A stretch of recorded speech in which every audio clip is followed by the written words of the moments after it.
เลือดินบานนี่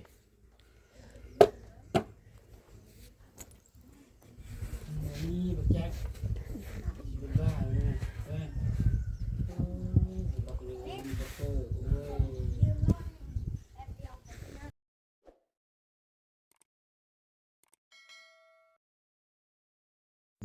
เอาพี่น้องเอ้ยเสิ่งเปิดภาพมาตอนนี้ก็มาอยู่บ้านของหนุ่มโอเพิ่นเด้อพี่น้องเอ้ยกะซองมือน้องพี่น้องที่บ่เห็นบ่ได้เดินทางเข้ามาบ้านทางน้องโอเพิ่นก็หลังจากที่เพิ่นเทพื้นบ้านเสร็จสิ้นก็บ่ได้เข้ามาเลยเนาะเนื่องจากว่านี่แหละมันบ่มีเวียกมีงานก็เลยบ่ได้เข้ามาเนาะซึ่งเมื่อวานนี่ก็เห็นจากคลิปทางเบาลาวเพิ่นโอ้บ้านน้องโอน่ะหลังจากที่บ้านหลังใหญ่เสร็จสิ้นก็ถือว่าตอนนี้เพิ่นเริ่มทำเรือนครัวอีกแล้วนะพี่น้องก็เลยนี่แหละเขามาอัปเดตให้พ่อแม่พี่น้อง FC ป้าลุงเบิ่งอีกคือเก่าเนาะซึ่งมันว่าเขามาเมื่อนี้ก็โอ้บล็อกเพิ่นก็จนมาเนาะพี่น้องเนาะบล็อกก็มาฮอดเป็นที่เรียบร้อยปุ๊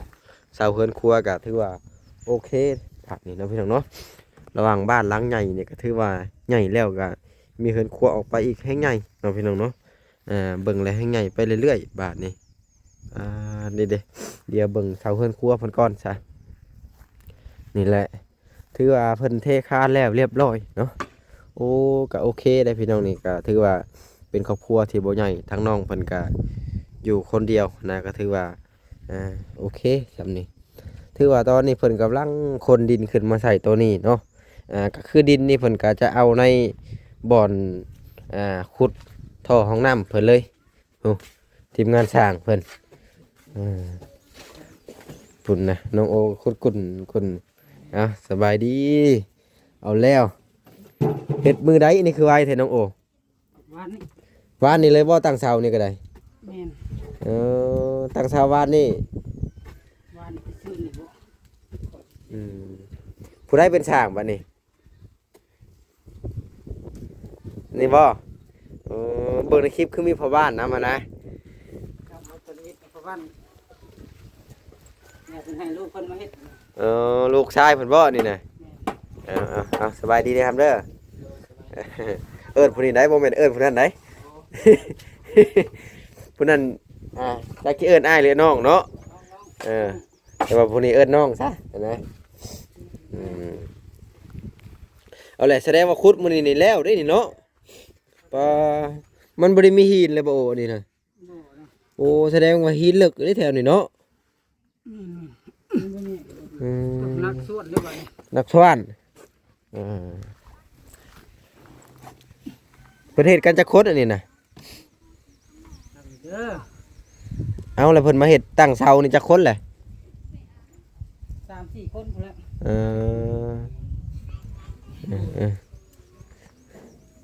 แสดงว่าเพิ่นก็ไว้เนาะแสดงว่าห้องน้ำอยู่นี้เนาะเห็นลงไปนี่เลยตัวนั้นเป็นห้องครัวเป็นยังไงเพิ่นเห็นแบบนี้ใครเนี่ยบรรยากาศมันบ่แดดกันแดดก็เอาแพตังและมามุง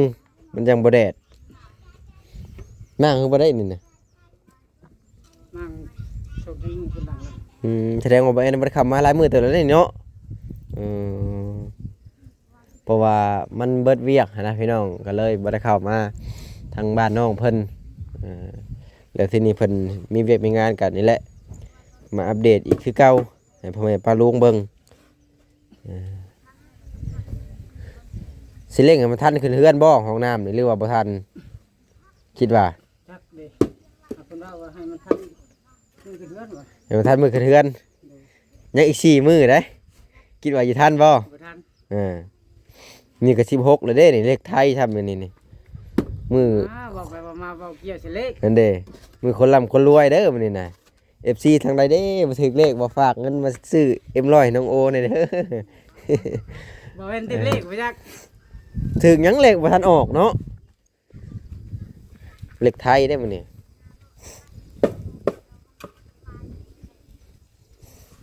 จักถึกอยู่จัก6โตนี่สิเอารถกระบะมาขี่อ้างน้องโอนี่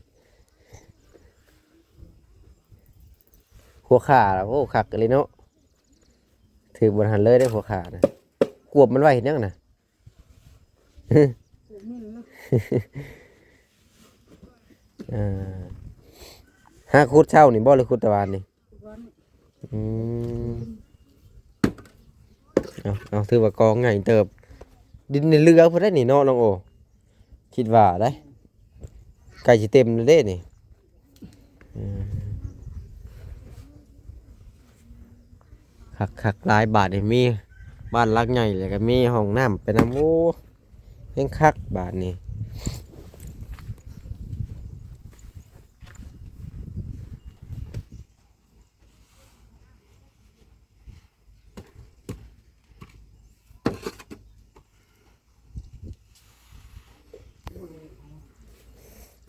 เหลือดินบาทนี่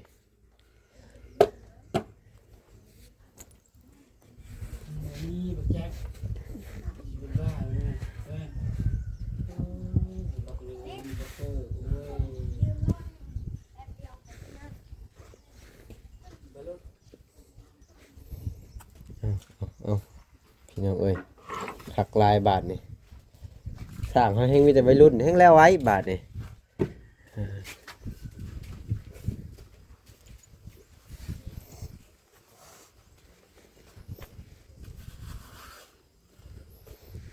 ดินนี่ถือว่ามันเรือก็เอาไปใส่พุดได้เนาะทางหน้าบ้านทางน้องโอพนแหละ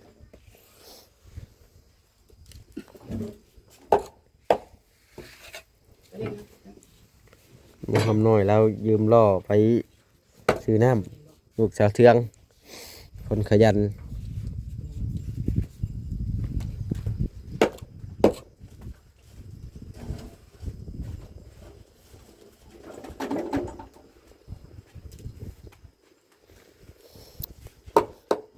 ได้มาจะให้มาแขนคอนะได้มาจะให้มาแขนคอนะ เห็นเวลานะ คือหากเห็นแขน ว่าเขาเขียนเตะสิไหนแหละเตะทางเดินบอก แม่นใช่บ่โอ้แสดงว่าใบอันหากสังเกตนี่นะทางนี้ก็คนมาใส่ห้องนี่เนาะ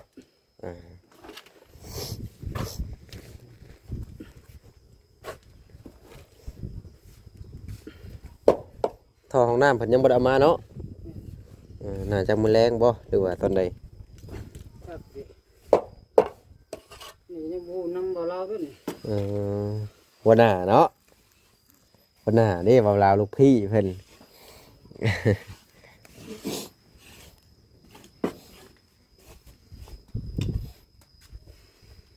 เสานี่ก็พอดีเนาะบ่สูงแล้วบ่ต่ำเกินไป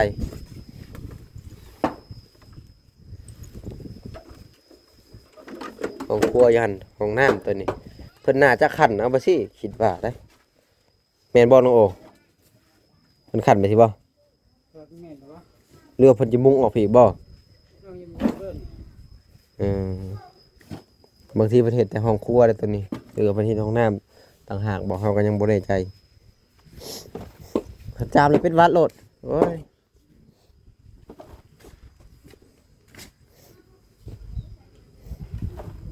เพิ่นพอแล้วบ่จักทางนี้คือว่าเลิกเลย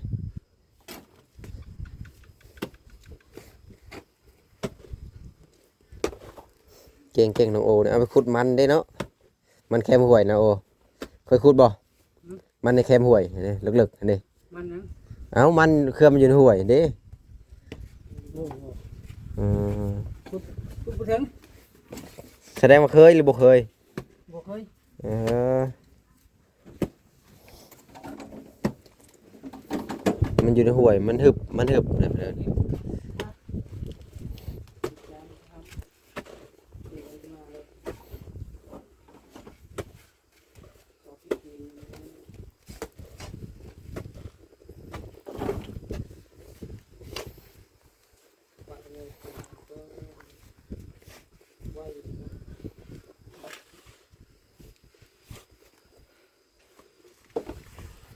ใครแต่ดินมันอ่อน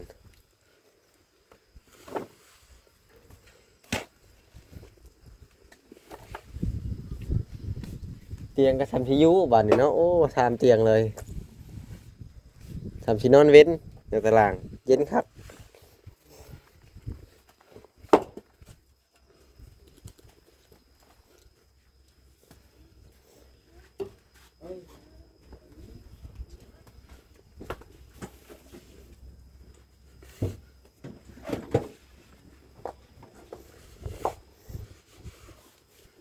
ต้องหาแพตั้งเด้อมามุงลงนี่มันจังบ่แดด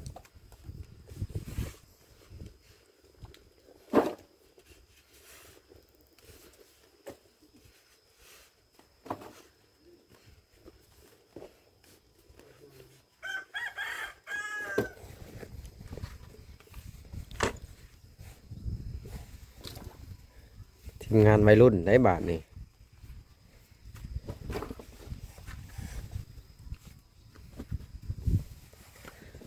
คือสั่นแท้สั่นก็ได้มันบ่ยากบ่เจ็บแอวได้สั่นหลายทีมงานทางผู้เก่าเพิ่นบ่รับแล้วเพิ่นเบิกเงินแล้วเพิ่นก็ย่าเลยเพิ่นไปเฮ็ดนาเลยเนาะอืมเอ้ยนี่จาม2 คำบาทแล้วเป็นวัดโลดอันที่จริงก็บ่ได้เป็นวัดเด้คันจามคันดังนี่แหละจามเป็นวัดโลดบ่ฮู้เป็นหยังภูมิแพ้บ่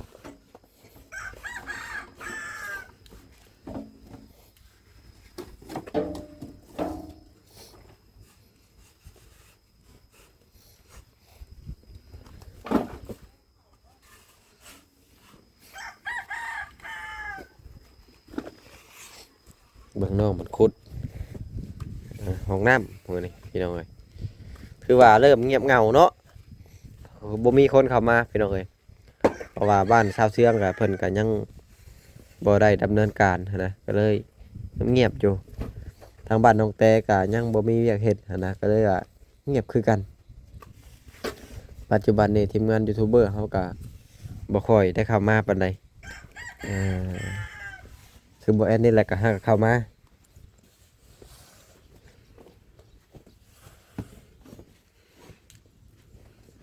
ขุดไปขุดมาเจอทองคำสิจังไดดีบัดนี้โอ้เอ้ยบ่เอาบ่ คอมเมนต์คือเก่า คอมเมนต์คือเก่าบ่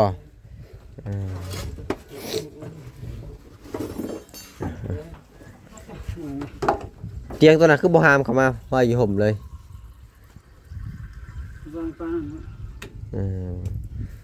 จะมีบ่อนนอนเย็น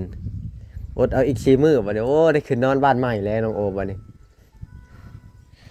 เมื่อยบ่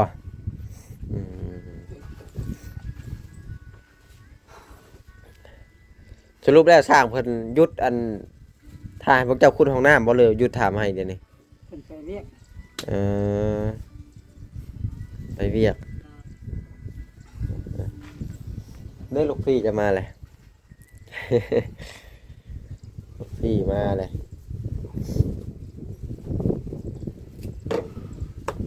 เย็นคักอะไรได้ตลาดกันน้องโอสามารถเอารถขึ้นมาจอดได้นี่แต่ใน FC อย่าว่าแล้วเอารถขึ้นมาจอดบ้านน้องเห็นยังอีกแหละเนาะพิษอีกแหละบอกแอนนี่อย่าว่ากันเด้อพี่น้องไงมันแดดนะจอดบริเวณข้างนอกมันแดดก็เลยว่าขึ้นมาจอดถึงตลาดบ้านน้องเพิ่นฮะมันแห้งเลยเนาะถือว่าช่างเพิ่นก็คัดนะครับอะไรเนาะอันนี้ป้าโตแบบคักเลยนี่นะเว้ยนี่เทก็เทหน้าแห้งอีหลีช่างเทนี่จักเซนน่ะนี่โอ้รับ8 เซนโอ้ลูกพี่น้องโอมาแล้วพี่น้องเอ้ยเข้ามามันตั้งเย็นเข้ามา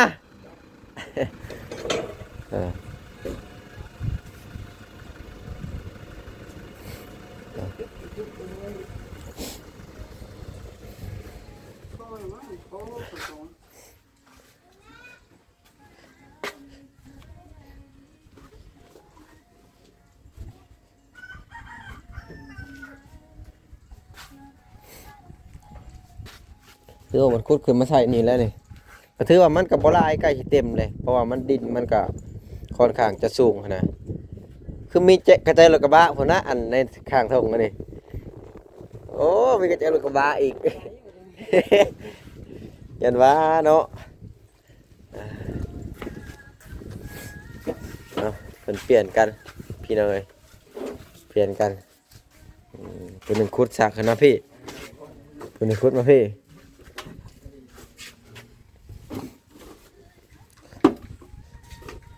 นอนอยู่นี่นอนนี่เดียวนอนนี่นึงเฮ้ยเห็น4 โมงยังขึ้นมาข้ออยู่4 โมงยังขึ้นมาข้อ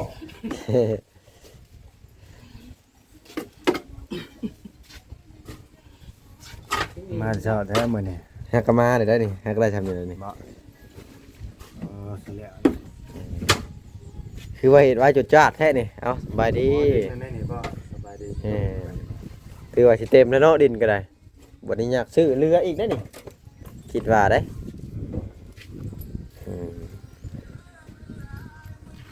ถือว่าโอ้ยบ่เฮิงก็แล้วได้นี่เนาะคิดว่าประมาณอาทิตย์หนึ่งอันนะครับบ่มาฮอดดอกบ่มันจำบ่ได้ดอกมันแค่ผ่านๆไปซื่อๆมันจับบ่ได้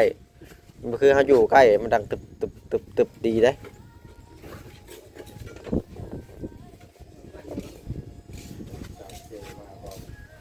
ทีมงานได้หับมื้อนี้ทีมงานพ่อบ้านบ่มื้อนี้ครับโอ้สบายดี ไปทางไหนอ่ะ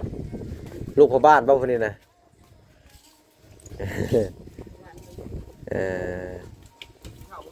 นั่นแหละไปกินข้าวแหละ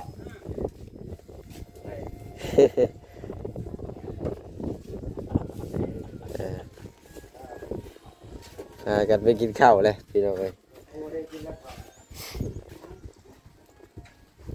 ถือว่าแบบเพิ่นนี่แห้งเบิดแล้วนี่ถือว่าใกล้สิได้แล้วเด้นี่ใกล้สิได้แล้ว อีกประมาณเจือมาทางนี้ก็ถือว่าโอเคแล้วเพราะว่าความลึกนี่น่าสิได้แล้วแม่น50แม่น30เศษอันนี้บ่ลาวห้องน้ำขัดอันนี้เนาะสำนี้ก็โอเคแล้วนี่ขัดอันนี้ห้องน้ำมันเป็นต้องเฮ็ดใหญ่ก็ได้ ห้องนึงนั่นแหละ เฮ็ดห้องหนึ่งเลยว้าตัว มันกว้างโพดนะ เรือไว้คั่วบ่เอามันก่อได้บ่มันก่อได้ ได้คือกันเฮาเทพื้นแล้วเฮาจังก่อบ่มีปัญหาดอกมันบ่สุดดอกมันจักใหญ่โพดได้นี่เพราะว่ามันห้องน้ำเฮามันก็บ่ได้ใช้ตลอดหั้นนะถ้าสมมุติอันนี้การวางแผนที่เราคันครึ่งนี่ก็โอเคอันนี้ แต่เราบ่แน่นว่านั่นเลยบ่ได้ใจเก่า แน่น